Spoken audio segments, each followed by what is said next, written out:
मारा पीटा भी बहुत सारे कॉरपोरेटर्स को, और ये भी बोला हमें इलेक्शन बाय हो कर करना है, आप इसमें बाधा नहीं बन सकते हैं। आप खुद देख रहे हैं। मैंने बोला आप फिर सिलेक्शन करने के लिए यहाँ पे आए हैं तो फिर क्या फ़ायदा है हमारा यहाँ पे प्रोटेस्ट करना। कि हमने बहुत रजिस्ट किया उस पर, तो फिर भी हमें बाई फोर्स काउंसिल से निकाला गया। एक कैंडिडेट को भी बाहर निकाला गया, शेख इमरान साहब को अपना वोट भी डालने नहीं दिया गया। जब यहाँ पे बख्शी साहब की हुकूमत थी, सुनने में तो यही आया उसने ऐसे ऐसे जुल्म किए हैं कश्मीर पे, ऐसे ऐसे हो रहा था। वो कल वो पिक्चर हमारे सामने आ गई कि बख्शी साहब क्या कर रहे थे उस वक्त। कॉरपोरेटरों को ऐसा कोई स्टेप उठाना चाहिए कि जिससे यहाँ अनस्टेबल पोजीशन फिर से बहाल हो। मैं कॉरपोरेटरों को यही गुजारिश करता हूँ कि वो अपने काम में मशगूल रहे, लोगों के काम करे। जो कल जो इलेक्शंस यहाँ पर हुए, आप कहते हैं कि सिलेक्शन और आपको घसीट के बाहर निकाला गया, इस हवाले से बताया कि क्या कुछ रियलिटी है? जी देखिए, कल मैं जब काउंसिल में गया तो मैंने उधर काउंसिल की प्रोसीडिंग जब शुरू की तो मैंने उसी समय अपने कमिश्नर साहब को बोला कि आपने एक नोटिफिकेशन इजरा की है मेरी कंसेंट के बगैर, मेरी अप्रूवल के बगैर, तो कैसे की है, मुझे उसका जवाब चाहिए, मैं इस ज़माने में प्रोटेस्ट करूँगा। फिर मैं प्रोटेस्ट पे बैठ गया। उसी सिलसिले में जब फिर काउंसलरों की मुदाखलत पे कमिश्नर साहब ने बोला कि मैं इलेक्शन में हिस्सा नहीं बन मैं मतलब प्रेजाइड नहीं कर सकता हूँ इलेक्शन, आप किसी कॉरपोरेटर को चुनिए तो वही प्रेजाइड करेगा। फिर उसमें से चंद कॉरपोरेटरों ने बोला कि हम गुलाम नबी भट्ट साहब है हमारे एक सीनियर कॉरपोरेटर, तो उसको प्रेजाइड करवाने के लिए बोला। तो जो ही वो चेयर पे आ गए तो हमारे जो चीफ लॉ अफसर है यहाँ पे, तो उन्होंने उस ज़माने में कहा कि यहाँ पे एक पहले तो कमिश्नर ने कहा कि यहाँ पे एक इलेक्शन कमिश्नर को एक चिट्ठी गई है यहाँ से, कुछ कॉरपोरेटरों ने कहा है कि हम अपना ग्रुप बना के, क्योंकि वो कांग्रेस पार्टी से वाबस्ता थे, तो उन्होंने बोला हमने अपना ग्रुप बनाया है, हम 11 बंदे स्प्लिट कर रहे हैं, हम पार्टी के अगेंस्ट जो विप है उसके अगेंस्ट वोट करेंगे यहाँ पे। तो जब वो फहरिस्त उनकी कॉरपोरेटरों की सुनाई गई तो उसमें से 10वें सीरियल नंबर पे शाहीना भट्ट है हमारी कॉरपोरेटर राजबाग से कांग्रेस की, तो उन्होंने इस पर एतराज़ जताया कि ये जो साइन हुआ है इस डॉक्यूमेंट पे ये फेक है, मैंने कोई साइन वाइन नहीं किया है। तो उन्होंने एफआईआर की उस पर कार्रवाई की मांग की, तो तभी किसी ने उसकी सुनी नहीं। फिर बाद में आपने देखा होगा कि बहुत सी मुदाखलत हुई काउंसिल में, क्योंकि काउंसिल में कोई अलाउड नहीं है, पुलिस अलाउड नहीं है, तो मजिस्ट्रेट भी भेजे गए, तो उन्होंने वहाँ पे धमकियाँ भी दी हमें। आपने देखा होगा मुझे पुलिस ने वहाँ से घसीट के बाहर निकाला, मारा पीटा भी बहुत सारे कॉरपोरेटर्स को, और ये भी बोला हमें इलेक्शन बाय हो कर करना है, आप इसमें बाधा नहीं बन सकते हैं। तो मैंने बोला आप फिर सिलेक्शन करने के लिए यहाँ पे आए हैं तो फिर क्या फ़ायदा है हमारा यहाँ पे प्रोटेस्ट करना। फिर हमने प्रोटेस्ट किया, हमने बहुत रजिस्ट किया उस पर, तो फिर भी हमें बाई फोर्स काउंसिल से निकाला गया। इस हवाले से आप फर्दर क्या करेंगे? जी देखिए, हर एक इंसान का अपना डेमोक्रेटिक हक होता है अपना नुमाइंदा चुनने का, हमें भी था। अब देखिए आप कि ये कुछ गेम प्लान था जैसा कि हमें लग रहा है। आप देखिए कि जो कंटेस्ट कर रहे थे, पार्टिसिपेंट थे इलेक्शन में, एक तो जुनैद मोतू साहब थे और शेख इमरान साहब थे, और जो कांग्रेस के एक कैंडिडेट थे उसने भी फॉर्म भरा था, तो उसने अपना जो फॉर्म था नॉमिनेशन पेपर उन्होंने फ्लोर पे ही विड्रा किया। तो 2 कैंडिडेट थे, एक कैंडिडेट को भी बाहर निकाला गया, शेख इमरान साहब को अपना वोट भी डालने नहीं दिया गया, उसको भी पुलिस ने बाय फोर्स वहाँ से बाहर निकाला। आप बोलते हैं कि डेमोक्रेसी में हक है, तो ऐसे तो आज तक ऐसा म्यूनसिपलिटी में देखने को नहीं मिला जो हम देख रहे हैं, क्योंकि इससे पहले भी मेयर डिप्टी मेयर रह चुके हैं म्यूनसिपलिटी में, अखाड़ा बन चुका है सियासी जिससे असेंबली हो, और लोगों का एतमाद आपसे उठ गया है। जी मुझे लगता है कि मैं सुनने में आया है कि मैं तब छोटा था जब यहाँ पे बख्शी साहब की हुकूमत थी, सुनने में तो यही आया उसने ऐसे ऐसे जुल्म किए हैं कश्मीर पे, ऐसे ऐसे हो रहा था। वो कल वो पिक्चर हमारे सामने आ गई कि बख्शी साहब क्या कर रहे थे उस वक्त। जिस वक्त उनका दौर था। हमें कल वो पिक्चर वाज़े दिखी काउंसिल में कि बख्शी साहब ने वाकई किया क्या था। लोग क्यों आज कल बोलते हैं कि बख्शी साहब ने ऐसा किया था, बख्शी साहब ने वैसा किया था, जो भी उसके खिलाफ बोलेगा तो उसके साथ ऐसा हो रहा था। तो कल हमें काउंसिल में ये दिखा कि वाकई यहाँ पे वही दौर फिर से शुरू हो रहा है। पर साहब हम जानना चाहेंगे आपसे डिसिप्लिन कैसे मेंटेन हो रही है? जी देखिए, मैंने आपको बार बार यही कहा कि यहाँ पे जो काउंसलर है यहाँ पे किसी की ज़्यादा अक्सरियत है ही नहीं कि यहाँ पे स्टेबिलिटी रहे। मैं तो हमेशा यही चाहता था कि काउंसिल में स्टेबिलिटी रहे, लोगों का एक काम यहाँ पे हो। आप अभी देख रहे हैं कि 7th 4th amendment government Aahista Aahista कर रही है, हमें लाइन डिपार्टमेंट्स दिए जा रहे हैं, हम जो भी लोगों के काम हैं हम वो कर पाएंगे आगे। तो मुझे नहीं लगता है कि कॉरपोरेटरों को ऐसा कोई स्टेप उठाना चाहिए कि जिससे यहाँ अनस्टेबल पोजीशन फिर से बहाल हो। मैं कॉरपोरेटरों को यही गुजारिश करता हूँ कि वो अपने काम में मगरूर रहे, लोगों के काम करे, लोगों के जो भी मुश्किलात है। आजकल को पता ही है आपको, इलेक्टेड गवर्नमेंट है ही नहीं, लोगों को बहुत सी उम्मीदें वाबस्ता है हमसे। हम यही चाहते हैं कि उनकी उम्मीदों पे खरा उतरे। बाकी रहा सवाल, आप तो देख रहे हैं कि अब ये यहाँ पे इन्होंने एक सिलेक्टिव मेयर चुना है, एक सिलेक्शन हुई है यहाँ पे। ये कोई इलेक्शन नहीं है, हम नहीं मानेंगे, हम इसके खिलाफ कोर्ट भी जाएंगे। इलेक्शन कमिश्नर को भी मैंने इस ज़मन में पहले ही जब ये नोटिफिकेशन इजरा की गई कमिश्नर द्वारा, सेक्रेटरी द्वारा, मैंने उसी समय इलेक्शन कमिश्नर को एक खत लिखा है, डिविजनल कमिश्नर को लिखा है, डिस्ट्रिक्ट इलेक्शन ऑफिसर को लिखा है। अब देखते हैं, उनका भी अभी तक रिप्लाई नहीं आया, तो इस ज़मन में मैं कोर्ट ही अटेंड करूँगा। उसके अंडर ही देखना होना चाहिए था ये आपके सुपरविजन की, मगर वो कल हमें देखने को मिला है। तो इस हवाले से आपका फर्दर लाहेमुल क्या रहेगा? जी मैंने आपको पहले ही कहा कि जब यहाँ पे फर्स्ट मीटिंग ऑफ कॉरपोरेशन, ये एक्ट में वाज़ह है कि वो यहाँ पे कमिश्नर कर सकता है। जब इलेक्शन होंगे तो काउंसलर चुने गए, फिर बाद में जब पहली मीटिंग हुई तो उसकी जो प्रेसिडिंग अथॉरिटी है वो कमिश्नर है जब पहली मीटिंग होती है। फिर साइमल्टेनियसली ये ऑटोमेटिकली मेयर या डिप्टी मेयर करता है बाद में, ये वाज़ह तौर के एक्ट में लिखा है। जब अगर डिप्टी मेयर का आदमी एतमाद हो तो मेयर करवा सकता है इलेक्शन, अगर मेयर का आदमी एतमाद हो तो डिप्टी मेयर करवा सकता है।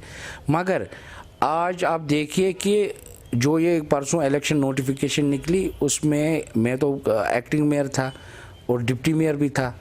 तो ये एक्ट में वाज़ह ये नोटिफिकेशन उनको मेरी अप्रूवल से निकालनी थी। मैंने कोई अप्रूवल नहीं दी है, न मुझसे कंसेंट ली गई है, तो न कॉन्फिडेंस में लिया गया कि ऐसे भाई इलेक्शन है। ये जो अभी 4 सीटों का आपको पता है कि बाई इलेक्शन होने वाले हैं। मैंने एक इलेक्शन कमिश्नर को उस खत में ये भी लिखा है कि अभी 4 सीटों का इलेक्शन बाकी है, उनको भी वोटिंग राइट्स है। आप देखिए अब वो कॉरपोरेटर यहाँ पे क्या करने के लिए आएंगे। अब 10 दिन के बाद, 15 दिन के बाद, 20 दिन के बाद तो वो तो चुने जाएंगे, क्योंकि इलेक्शन अभी 2 दिन के बाद है। 28 तारीख को इलेक्शन है, 25 तारीख को मेयर का इलेक्शन करवाना मुझे नहीं लगता है ये सही है। उनके लिए भी इंसाफ है, किसी के लिए भी इंसाफ नहीं है।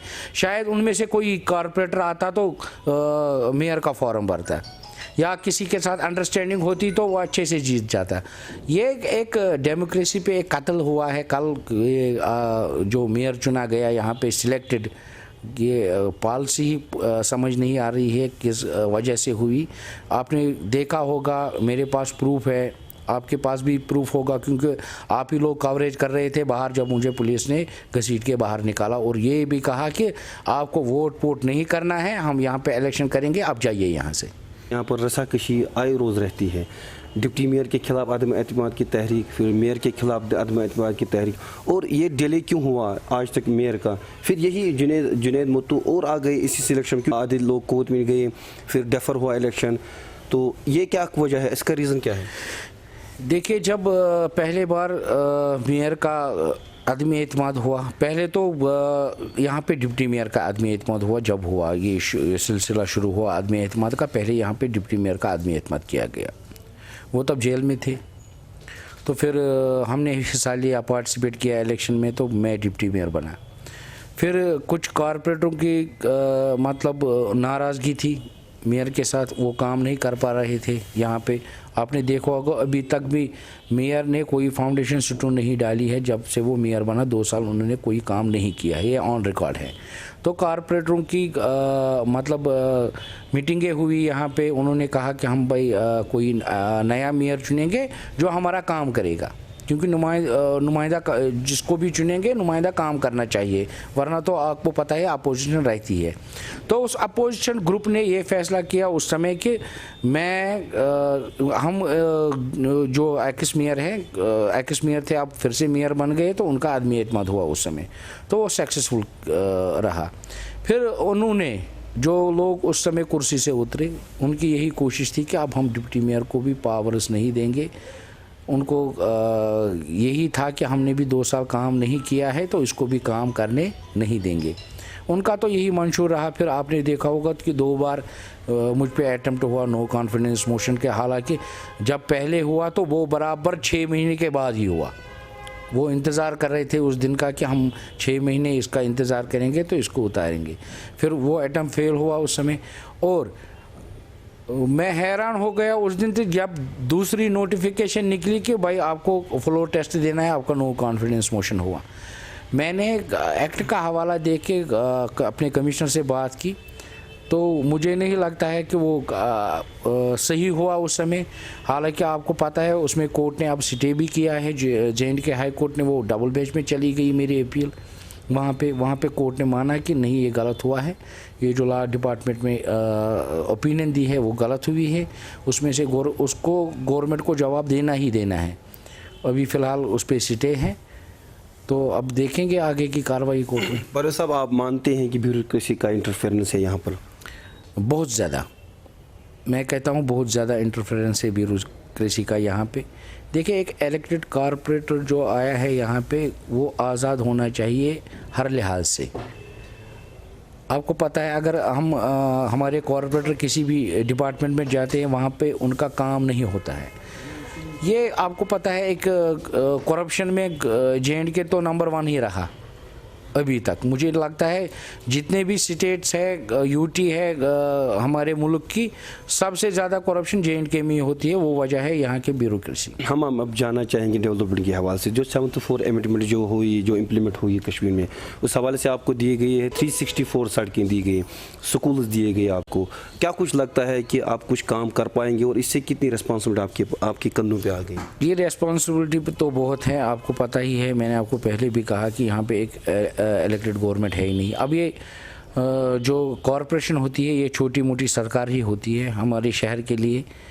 अब हम ये चाहेंगे गवर्नमेंट से कि अगर हमें वो डिपार्टमेंट दिए गए, हमें पूरा एम्पावर किया जाए। उन डिपार्टमेंटों पे हमारा पूरा इख्तियार होना चाहिए ताकि लोगों का काम वहाँ पे हो। अगर यही सिलसिला जारी रहा तो आपको लगता है कि आप उससे इंसाफ कर पाएंगे? जी, आपको शायद याद नहीं होगा, मैंने आपको पहले भी बताया था जब मेरा दूसरा नो कॉन्फिडेंस मोशन हुआ था, वो भी फेल हुआ था मेरे ख़िलाफ़। मैंने आपको उसी समय कहा था कि मुझे नहीं लगता है कि अब श्रीनगर म्यूनिसिपल कॉरपोरेशन में आइंदा कोई नो कॉन्फिडेंस मोशन होगा। अब इसमें अमेंडमेंट हुई है पिछली बार। अब जो कोरम 36 का होना था वो अब 53 पे चला गया। अगर 3-4 कारपोरेटर और आ रहे श्रीनगर म्यूनिसिपल कॉरपोरेशन में इलेक्ट होके, तो उसके बाद कोरम 56 होगा। ये अब नामुमकिन है क्योंकि यहाँ पे किसी पार्टी की अक्सरियत है ही नहीं। ये बहुत मुश्किल है यहाँ पे किसी का नो कॉन्फिडेंस होना। परवेज़ साहब में बताइए, क्योंकि लोगों का एतमाद आपके पास काफ़ी है, लोकल गवर्नमेंट तो है ही नहीं, आपकी लोगों की उम्मीदें आप पे काफ़ी है, तो क्या कुछ करना चाहिए आप डेवलपमेंट के हवाले से? आपने क्या प्रोजेक्ट सोचा है? क्योंकि स्मार्ट सिटी का प्रोजेक्ट भी है, इस हवाले से क्या करने जा रहे हैं जो स्मार्ट सिटी का प्रोजेक्ट? देखिए, वो स्मार्ट सिटी में जो भी प्रोजेक्ट आएंगे अभी तो वो डिविजनल एडमिनिस्ट्रेशन के पास है, वो हमारे पास ट्रांसफ़र होके नहीं आए हैं अभी। शायद अब गवर्नमेंट उस पर भी इक़दाम उठाएगी कि वो म्यूनिसिपल कॉरपोरेशन ही देखें। तो उसमें बहुत सारे मतलब कहीं पे रोड वाइडनिंग करनी है, कहीं पे पार्किंग की प्रॉब्लम्स है, कहीं पे ड्रेनेज सिस्टम यहाँ पे ज़्यादातर ख़राब है शहरी श्रीनगर का। तो उसमें वो चीज़ें पहले हम प्रायोरिटी पे किया करेंगे। परवेज साहब, हमें जानना चाहेंगे, आप पार्किंग की काफ़ी ज़्यादा प्रॉब्लम है हमारे सिटी में, हम देखते हैं ड्रेनें जो जी काफ़ी है, क्योंकि मामूली बारिश से सैलाब की जैसी सूरत हाल पैदा होती है, लोगों की घरों में पानी दाखिल होता है, और जो स्ट्रीट लाइट्स है वो भी किसी वहाँ पर बहुत सी जगहों पे नहीं है, और फिर हमारे आपकी सफाई का भी काफ़ी सारा फुकदान है। इस वजह में आप क्या इकदाम उठाने जा रहे हैं? पहले मैं आपको कहूँ कि यहाँ पे जो ड्रेनेज का सिस्टम था, बहुत सारा ड्रेनेज सिस्टम जो बना हुआ है वो ख़राब हुआ है। इस हवाले से हमने पिछली बार भी एक मीटिंग कन्वी की यहाँ पे कि हमने अपने डिपार्टमेंट को, ड्रेनेज डिपार्टमेंट को ये हिदायत दी कि आप एक साइंटिफिक सर्वे कीजिए शहरी श्रीनगर का, ताकि अगर हम किसी जगह ड्रेन बनाए या हम पूरा प्लान एक ही साथ उठाए कि शहरी श्रीनगर में ड्रेनेज का सिस्टम कैसा होना चाहिए, हम उस पर काम करेंगे। क्योंकि हम इंडिविजुअली इलाकों में जाते हैं तो वहाँ की छोटी ड्रेन, हम ये नहीं सोचते हैं कि इसका इनपुट आउटपुट ये नहीं देखते हैं, हम लोगों की मतलब ख्वाहिशात पे ऐसे नहीं उतरते हैं कि कल वहाँ प्रॉब्लम हो जाती है फिर बाद में। हमने इसीलिए ये कहा है कि हम साइंटिफिक सर्वे होना चाहिए शहरी श्रीनगर का पूरा, और उसमें एक DPR बनेगा, जितने भी उसमें पैसे लगेंगे हम गवर्नमेंट को वो DPR भेजेंगे, वो प्लान भेजेंगे, तो वहाँ से फंड्स हासिल कर पे उस पर काम शुरू होगा इंशाल्लाह। और हमें उम्मीद भी है कि गवर्नमेंट उसमें हमें पूरा ताउन देगी, हमें फंड्स रिलीज़ करेगी उस रिगार्डिंग, और शहरी श्रीनगर में ये ड्रेनेज का मसला ठीक होगा। रही बात स्ट्रीट लाइट्स की, आपको पता है हमने अभी तक 49,000 स्ट्रीट लाइट्स शहरी श्रीनगर में इंस्टॉल किए हैं, बाकी 61,000 हमारे पास अभी भी मौजूद है। तो अब उनकी थोड़ी जो फॉर्मेलिटी है वो सेक्रेटरीट में उस कंपनी को पूरी करनी है, उसके बाद ही हम श्रीनगर शहर में 61,000 लाइटें और इंस्टॉल करेंगे। लोगों की काफ़ी सारी कंप्लेंट आती रहती हैं कि सफाई नहीं हुई है, आपके जो कर्मचारी हैं, आपके जो कर्मचारी वो बहुत कम हैं, मैं उन पे दोष नहीं देना चाहूँगा, तो उस सवाल से आपकी जो रिक्रूटमेंट, क्योंकि आपको दिया गया था कि आप लगाइए जितने भी आपको लगाने पड़ेंगे। जी वो तो ऑलमोस्ट कंप्लीट है, वो परसों ही पिछली बार हमने टेंडर करवाया था यहाँ आउटसोर्स का, एक तो हम वो करने जा रहे हैं, दूसरा हमने कुछ गाड़ियाँ मंगाई है और जो घर जाके जो भी कूड़ा करकट है, ताकि ये ओपन गार्बेज का सिस्टम जो श्रीनगर शहर में है ये बंद करेंगे। तो मुझे लगता है कि आइंदा जो मैंने पिछले 6 महीने में बहुत सारी कोशिशें ऐसी की है कि मैं चाहता हूँ कि जो ओपन गार्बेज शहरी श्रीनगर में होता है हमें ये बंद हो। तो हमने कुछ व्हीकल्स भी यहाँ पे ख़रीदे हैं, परचेज़ किए हैं इस हवाले से, तो वो घर जाके शहरी श्रीनगर में लोगों के घर जाके गार्बेज कलेक्ट होगा। नाजायज़ तामीरात काफ़ी हो रही हैं, जो हम देखते हैं कि लोग 2-2 फुट 5-5 फुट बाहर निकालते हैं, चाहे दुकानदार हजरात हों, चाहे जो घर वाले हैं। इलीगल कंस्ट्रक्शन जो होती है, आप देखिए रोड वाइडिंग में ऑलरेडी जो फिरदौसाबाद की बात हम करते हैं, बटमालो या राजबाग की बात करें हम, जवाहर नगर जो भी है, जो डाउन टाउन की बात करें हम, ऑलरेडी लोग सड़कें जो है वो जो 70 साल पुरानी है, लोग अनक्रोचमेंट करते जाते हैं, तो आपका डिपार्टमेंट सोया हुआ, वो कोई कार्रवाई नहीं करते हैं। फिर देखिए कहीं यहाँ पे खाली ये श्रीनगर म्युनिसिपल कॉरपोरेशन का डोमेन है ही नहीं, पूरा शहर डोमेन तो हमारा जुरिडिक्शन में श्रीनगर शहर पूरा है, मगर इसमें कुछ यहाँ पे कुछ डिपार्टमेंटों की मुदाखलत भी है। आप देखिए कहीं पे लावड़ा को मतलब उनकी मुदाखलत रहती है, कहीं पे SDA की, कहीं पे हाउसिंग बोर्ड की। अब ऐसा नहीं है कि अगर कहीं लावड़ा एरिया में जो उनका एरिया है, जो उनका जुरिडिक्शन है, उसमें कंस्ट्रक्शन हो रही है तो म्युनिसिपल कॉरपोरेशन के सर चढ़ती है। कहीं पे SDA में SDA लैंड पे कहीं SDA डोमेन में वायलेशन हो रही है तो कंस्ट्रक्शन बोलते हैं, तो ये तो म्युनिसिपल कॉरपोरेशन के सर चढ़ती है। और एक हवाले से हम इस हवाले से एक कमज़ोर कड़ी हमारे पास ये है कि हमारे पास अपना जो पुलिस कंटेंजेंट होना चाहिए, जो एज़ पर एक्ट हमारे पास मतलब ऑप्शन है कि अगर हम कहीं भी जाए तो हम अपना पुलिस कंटेंजेंट लेके जाए। तो हमने गवर्नमेंट से बार बार रिक्वेस्ट की, मैं खुद LG साहब से मिला, मैंने 2 मीटिंगें की, जो पिछले LG साहब थे उनको भी मुतालबा यही किया है कि हमें यहाँ पे पुलिस कंटेंजेंट दिया जाए। जो परसों माई टाइम माई प्राइड था, हमने जो यहाँ के प्रिंसिपल सेक्रेटरी होम थे शालीन काबरा साहब, उनको भी ये रिक्वेस्ट की कि हमें पुलिस कंटेंजेंट दिया जाए। आप देखते हैं कि जब हम किसी जगह एनक्रोचमेंट हटाने या इलीगल कंस्ट्रक्शन पे जाते हैं, वहाँ पे लोगों की मुदाखलत रहती है, लॉ एंड ऑर्डर की प्रॉब्लम होती है। फिर अब अगर हम वहाँ पे पुलिस को बुलाए, वो वक्त पे वहाँ पे नहीं प्रोवाइड करते असिस्टेंस, फिर हमें लिखना पड़ता है उनके डिपार्टमेंट को। जब उनके पास अवेलेबिलिटी होती है तब वो अपना पुलिस की असिस्टेंस हमें देते हैं। वरना ऐसे अगर हम रोज़ शहरी श्रीनगर में जाए, आप देखिए कि हमारी टीमें रोज़ शहरी श्रीनगर में जाती है कि एनक्रोचमेंट कहाँ पे है, इलीगल कंस्ट्रक्शन, अनऑथोराइज कंस्ट्रक्शन कहाँ पे हुई है। अब ये हो रही है, मैं ये डिनाई नहीं कर रहा हूँ कि अनऑथोराइज कंस्ट्रक्शन हो रही है, इलीगल कंस्ट्रक्शन हो रही है, मैं इस चीज़ को डिनाई नहीं करूँगा, क्योंकि हो रही है। क्योंकि यहाँ पे एक और प्रॉब्लम थी इस डिपार्टमेंट में, मैंने गवर्नमेंट को 2 बार लिखा, जो यहाँ के जॉइंट कमिश्नर प्लानिंग है। हालांकि उन्होंने काफ़ी इल्ज़ामात लगाए हैं मुझ पे कि मैं उनको फोर्स कर रहा हूँ, गलत परमिशन दीजिए, वो कीजिए, ये कीजिए, वो सारा बकवास है। आपने लोगों ने खुद देखा होगा कि यहाँ पे लोग कितना सफ़र कर रहे हैं परमिशन के लिए। वो एक तो जो भी रिक्वायरमेंट है वो उससे लोगों को ज़्यादा मांग रहे थे, अननेसेसरी लोगों को हिरास किया जा रहा था। मैंने परसों उनको ऑफिस लॉक किया, अभी भी लॉक है। अब वो जो भी मतलब पुराने केसेस है यहाँ पे पेंडिंग थे, मैंने उनको हिदायत दी है, कमिश्नर साहब को हिदायत दी है कि वो अपने उनका एक अपना मीटिंग हॉल है, वो आजकल वहाँ ही पे वो परमिशंस देख रहे हैं। मैं चाहता हूँ जो बैकलॉग के सारे केस है, मैंने एक वादा किया है कि मैं तब तक चाबी नहीं दूंगा जॉइंट कमिश्नर प्लानिंग को जब तक वो बैकलॉग ख़त्म करें। सिंपल तरीका क्या है, आसान तरीका? क्योंकि जो लोग हैं जो लीगली चाहते हैं बनाना, क्योंकि जो चाहते हैं कि हम इलीगल नहीं करेंगे, हम लीगल, उसके लिए क्या प्रोसीजर है, सिंपल प्रोसीजर क्या है जिससे वायलेशन नहीं और आपका जो डिपार्टमेंट का रेवेन्यू हो वो बहुत ज़्यादा जनरेट हो जाएगा? जी, इसमें मैंने आपको बताया अभी कि मैंने गवर्नमेंट को अभी 2 बार लिखा है, और मैं इंशाल्लाह आज भी लिखूँगा गवर्नमेंट को एक चिट्ठी इस ज़माने में कि हमें एक जॉइंट कमिश्नर अच्छा चाहिए, जो टेक्निकली फिट हो, शहर के लिए सोचे। मुझे देखिए यहाँ पे परमिशन ऐसे हुए हैं पिछले दौर में कि किसी जगह मिक्स यूज़ परमिशन नहीं देना था, वहाँ हमें मिक्स यूज़ परमिशन दिया है। किसी जगह हमें रेजिडेंशियल का परमिशन दिया है तो वहाँ तो हमने कमर्शियल दिया है। बहुत सारी ऐसी एक्टिविटीज़ हुई है पिछले दौर में यहाँ पे। अब वो सब ठीक करना नामुमकिन है, तो अब हम उसमें देख रहे हैं। आप देख रहे हैं कि परसों से आपने न्यूज़ में देखा होगा कि हमने कितने स्ट्रक्चर सील किए हैं। वो इस वजह से हुए हैं कि जो हमने रेजिडेंशियल परमिशन दिए हैं उनमें कमर्शियल एक्टिविटीज़ हो रही है, वो कमर्शियल बनाए गए हैं लोगों द्वारा। तो हम लोगों से भी यही रिक्वेस्ट करेंगे कि अगर आप रेजिडेंशियल परमिशन लेंगे तो आप रेजिडेंशियल बनाइए।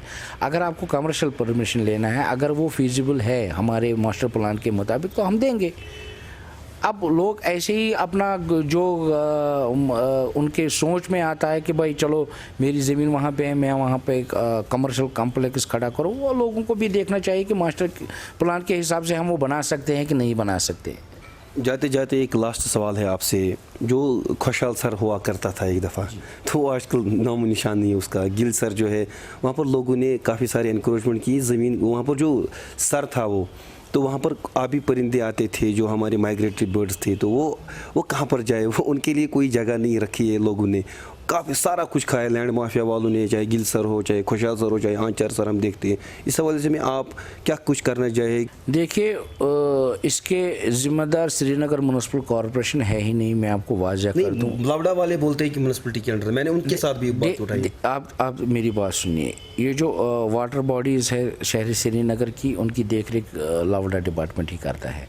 और मैं कहूँ कि आपको हमारा डोमेन है ही नहीं वो सब चीज़ें देखना। देखिए, अगर कहीं पे वाटर बॉडी है, उसकी फिलिंग कब हुई, अगर फिलिंग हुई उसमें मुलव्वस कौन है, अगर वहाँ पे एक तहसीलदार की पटवारी की जिम्मेवारी होती है कि अगर कहीं पे वाटर बॉडी है उसकी फिलिंग नहीं होनी चाहिए। ये रेवेन्यू डिपार्टमेंट की कमज़ोरी है। नहीं, इसमें म्यूनसिपलिटी भी आ, क्योंकि उनको परमिशन लेना पड़ता है म्यूनसिपलिटी से ही। नहीं, अगर एक परमिशन वाटर बॉडी में होगा, मैं इस्तीफा दूंगा यहाँ पे। फिर वो इलीगल है? कौन? वो तो इलीगल कंस्ट्रक्शन है। आप क्यों नहीं गिराते उनके? देखिए, मैंने कहा आपको उनकी देखरेख कोई मैंने पहले भी कहा आपको, अभी मैं कह रहा था आपको, आपने सवाल किया, मैंने कहा कि जो लावड़ा का डोमेन है, अगर उधर कंस्ट्रक्शन चढ़ेगी, ये म्यूनसिपल कॉरपोरेशन के साथ चढ़ती है। देखिए जी शहर में इलीगल हो रहा है, अरे ये डिपार्टमेंट दूसरा देख रहा है, उनका डोमेन है, हम क्या करें, हम तो मुदाखलत कर ही नहीं सकते हैं। आप देखिए रहनावारी से या डल से आपने देखा होगा कि डल कितना ख़राब हो गया है, उतने उधर कितनी कंस्ट्रक्शन चल रही है, वहाँ वो कौन देख रहा है, उनको तो कोई नहीं पूछ रहा है।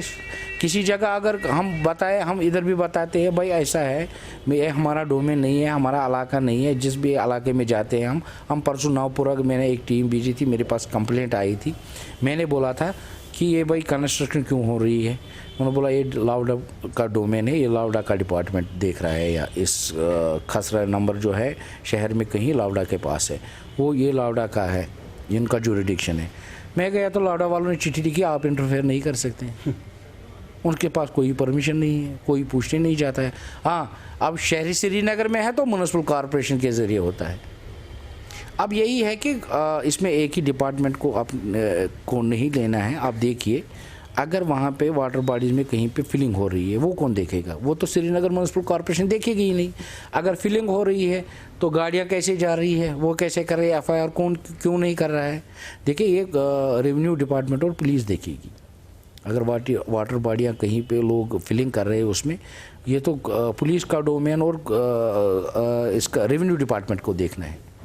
फिर अगर उधर मकान चढ़ेगा वो भी हमें देखना है कि ये खसरा नंबर हमें आता है कि लावडा को आता है कि SDA को आता है, वो हमें देखना है। हमारे पास कागज़ पहुँचेंगे भाई ये रेवेन्यू डॉक्यूमेंट सही है, हमें तो एज़ पर डॉक्यूमेंट्स, अगर हमने कोई परमिशन दिया हो वो हमने एज़ पर डॉक्यूमेंट्स दिया हो, हम तो डॉक्यूमेंट के बगैर देंगे ही नहीं।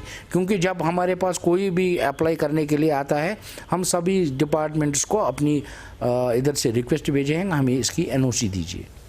शुक्रिया नाज़रीन, ये थे हमारे साथ परवेज़ कादरी साहब जो deputy mayor Srinagar municipal corporation. इनका साफ मानना है कि जो भी है इलीगल कंस्ट्रक्शन हो रही है, हम इसके हर किसी जगह हमारा डोमेन नहीं है, इसमें लावडा भी इन्वॉल्व है, कहीं पर रेवेन्यू भी है ज़िम्मेदार।